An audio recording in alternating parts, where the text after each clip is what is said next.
এই যে আমি ঘামছি, আমি কি করতেছি? আমি যদি কাউরে বলি ঘামটা ধরো, কেউ ধরবে? কারণ মানুষ ঘামলে দুর্গন্ধ হয়। হযরতে উম্মে সুলাইম বলছে, ফাজ্জা রাসূলুল্লাহ সাল্লাল্লাহু আলাইহি ওয়াসাল্লাম ফি বাইতি ফি ওয়াক্তি দুহা। আমার নবী দুপুর বেলা আমি উম্মে সুলাইমের ঘরে আসলেন। এমন গরম, যেই গরমটা আপনাকে সংজ্ঞায়িত করা যাবে না। সেই জমানায় কি ফ্যান আসেনি, এসি আসেনি, কিছুই নেই, ফ্রিজের কোনো ঠান্ডা বরফ আসেনি, নাই। তো খুবই গরম পড়ছে। রসুলে পাক দাওয়াতি কাজ করার কারণে ক্লান্ত হয়ে গেছে। এখন উম্মে সুলাইমের ঘরে এসে ফানামা রাসূলুল্লাহ সাল্লাল্লাহু আলাইহি ওয়াসাল্লাম, আমার নবী ঘুমায়া গেলেন। কি করলেন? উম্মে সুলাইম বলে আমি লক্ষ্য করে দেখলাম রসুলে পাক ঘামতে লাগলেন। কি করতে লাগলেন? তো ঘাম কি হয়? কাপড় ভিজে মুছে যায়, মাটিতে পড়ে মুছে যায়। এখন উম্মে সুলাইম দেখছে রসুল ঘামতে শুরু করেছে, পুরা ঘর মেশকে আম্বরের চেয়েও আরো বেশি সুগন্ধি হয়ে গেছে।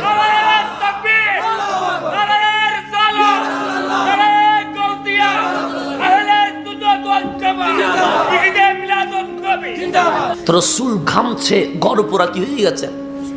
মেশকে আম্বর। উম্মে সুলাইম বলে, জীবনে কোনোদিন এরকম সুগন্ধি আমি জীবনে কখনো গ্রাম, আমি নিজে মতোয়ারা হয়ে গেছি, দেওয়ানা হয়ে গেছি।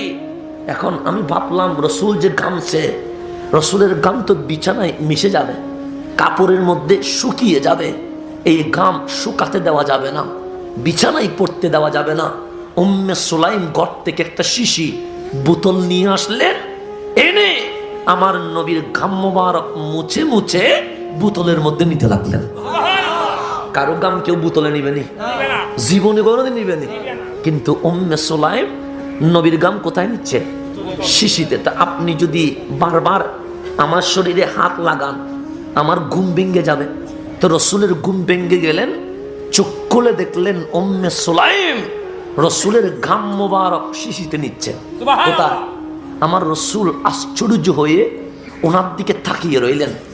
উম্মে সুলাইম মনে করছে রসুল মাইন্ড করেছে, ডাক দিয়ে বললেন, ইয়া রাসূলুল্লাহ, আপনি কি রাগ করেছেন? আমার নবী বলেন, রাগ করি নাই, তবে আমি আশ্চর্য হয়েছি। সে কেন? সে মানুষ চাউল দিয়ে ভাত রান্না করে, কিন্তু ঘাম দিয়ে জীবনে কাউরে কিছু বানাইতে দেখি নাই। তুমি উম্মে সুলাইম শিশির মধ্যে আমার ঘাম নিলা, মাজা তাসনাইন। এই উম্মে সুলাইম, ঘাম দিয়ে তো মানুষ কিছু বানায় না, তুমি কি বানাবা? উম্মে সুলাইম বলে, বারাকা লিসিবিয়ানিনা, নবীরে ঘাম মোবারক যে পাইলাম, এটা উম্মে সুলাইমের তাকদীর, সৌভাগ্য। এই ঘাম আমার বাচ্চাদের জন্য তাবাররুক বানাবো। আমিনা আমিনা বাবা। উম্মে সুলাইম নবী সাহাবী। আমি বললাম আপনি আমাকে বেদাতি বলেন, সমস্যা নাই, আমাকে ফন্ড বলেন, সমস্যা নাই, কিন্তু এটা রসুলের সামনে করছে। কি বানাচ্ছে? বারাকা লিসিবিয়া নিনা। উম্মে সুলাইম বলে, বাচ্চাদের জন্য আমার নবীর ঘামকে আমি তাবাররুক বানায়া দিলাম। এটা আহলে সুন্নাত ওয়াল জামাতের আকীদা, এভাবে আসছে। এখন আমার নবীর কি বলা উচিত? শিরক বলা উচিত, বেদাত বলা উচিত। কারণ ঘাম কেমনে তাবাররুক হয়?